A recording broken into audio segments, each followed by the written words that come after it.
পেহেলগামে ভয়াবহ জঙ্গি হামলায় 26 জন প্রাণ হারানোর কয়েক সপ্তাহের মধ্যেই জম্মু ও কাশ্মীর আবারও ডাক দিচ্ছে চলো কাশ্মীর।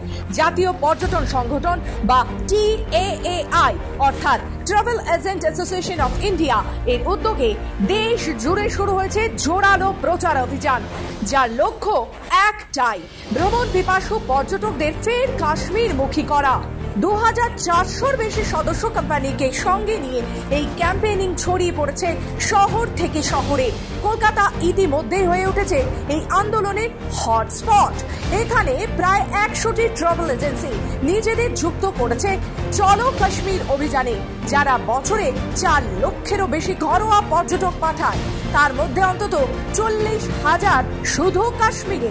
TAAI স্পষ্ট বলছে, পর্যটন মানে শুধু ভ্রমণ নয়, এটি জীবিকা, এটি জাতীয় সংহতির প্রতীক। আর তাই পাহাড়ি উপত্যকার অর্থনীতিকে বাঁচাতে একটাই অস্ত্র, ফুটফল। পর্যটক ফেরাতে শুরু হয়েছে একের পর এক প্রমোশনাল ট্যুর প্যাকেজ। এয়ারলাইন্সের সঙ্গে কথা চলছে ছাড়যুক্ত বিমান ভাড়ার জন্য। সবচেয়ে বড় থাপ্পড়টা সন্ত্রাসকে দিলেন প্রধানমন্ত্রী নরেন্দ্র মোদী নিজে। 20 মে একটি উচ্চ পর্যায়ে রিভিউ মিটিং করে জানিয়ে দিলেন কাশ্মীর নিরাপদ, কাশ্মীর প্রস্তুত, পর্যটকদের স্বাগত জানাতে কোনো খামতি থাকবে না। পরিসংখ্যানও সেই কথাই বলছে। 2024 সালে 2.36 কোটি পর্যটক ঘুরেছেন জম্মু ও কাশ্মীরে।